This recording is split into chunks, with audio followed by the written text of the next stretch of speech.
এবার F=mv²/r এই সূত্রটি আমাদের দৈনন্দিন জীবনে কোথায় ব্যবহার করে কি ধরনের কাজ করা হয় এবং কোন ধরনের মান ব্যবহার করা হয় তা আমরা জানব। প্রথমে কিছু ব্যাখ্যা আমি তোমাদেরকে বলে দেই। পরিবহন ব্যবস্থায় গাড়ি বা ট্রেন যখন বাঁকানো রাস্তায় ঘোরে তখন রাস্তার ঘর্ষণ বল এই কেন্দ্রমুখী বল হিসেবে কাজ করে। এই সূত্রটি ব্যবহার করে হাইওয়ের বাঁকগুলো প্রকৌশলীরা ডিজাইন করেন যাতে গাড়ি ছিটকে না যায় এবং গাড়ি খুব ভালোভাবে কর্নারিং করতে পারে।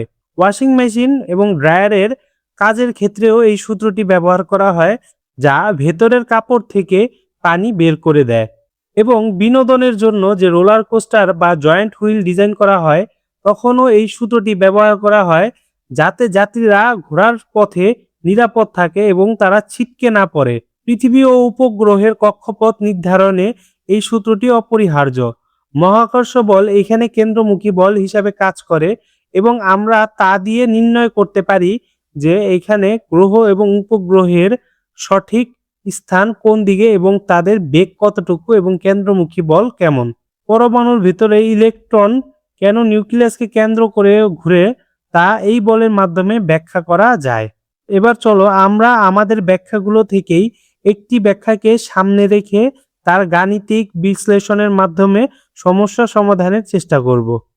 আমরা এখন এই সূত্রের মাধ্যমে ওয়াশিং মেশিনের ভিতরে ড্রায়ার কিভাবে কাজ করে তার একটি গাণিতিক সমস্যার সমাধান করব। তো গাণিতিক সমস্যাটি স্ক্রিনের উপরে দেয়া আছে, তোমরা একটু ভালো করে লক্ষ্য করে দেখবে। একটি ওয়াশিং মেশিনের ড্রামের ব্যাসার্ধ 0.25 মিটার। ড্রামটি প্রতি সেকেন্ডে 20 বার ঘোরে। তাহলে এখানে এর কম্পাঙ্ক হচ্ছে F=20 হার্জ। ড্রামের ভেতরে থাকা 0.2 কেজি ভরের এক টুকরো কাপড়ের উপর প্রযুক্ত কেন্দ্রমুখী বলের মান কত তা আমাদের নির্ণয় করতে হবে।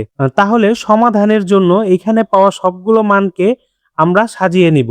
যেমন আমরা এখানে দেখি যে দেয়া আছে ভর m = 0.2 কেজি, ব্যাসার্ধ r = 0.25 মিটার, কম্পাঙ্ক F = 20 হার্জ।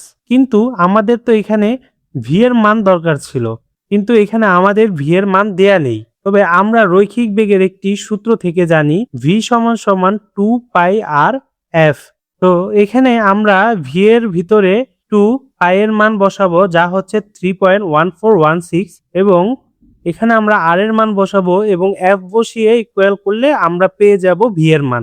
তো সুতরাং এখানে v = 31.416 মিটার পার সেকেন্ড। এবার আমরা কেন্দ্রমুখী বলের সূত্র অনুযায়ী মানগুলো বসিয়ে আমরা কেন্দ্রমুখী বল বের করে নিব। তো আমরা যা জানি F = এবার আমরা সবগুলো মান এখানে বসাবো এবং ক্যালকুলেশন করে আমরা মান পেয়ে যাব। তো আমরা F এর মান যা পাচ্ছি 789.56 নিউটন। তো ড্রামের দেয়ালে কাপড়ের উপর প্রায় 789.56 নিউটন কেন্দ্রমুখী বল প্রয়োগ করছে, যা কাপড়টিকে বৃত্তাকার পথে ধরে রেখেছে। এই গতির কারণেই পানির কণাগুলো কাপড় থেকে ছিটকে বেরিয়ে যায় এবং কাপড় শুকিয়ে যায়। দেখো মাত্র 20 হার্জের কম্পাঙ্কেই কাপড়টি প্রায় 790 নিউটন বল অনুভব করছে। এই বিশাল বলই কাপড়টি থেকে পানি বের করে আনতে সাহায্য করছে। তো আমরা এইভাবে আরো অনেকগুলো গাণিতিক ব্যাখ্যা সামনের ভিডিওগুলোতে দেখব।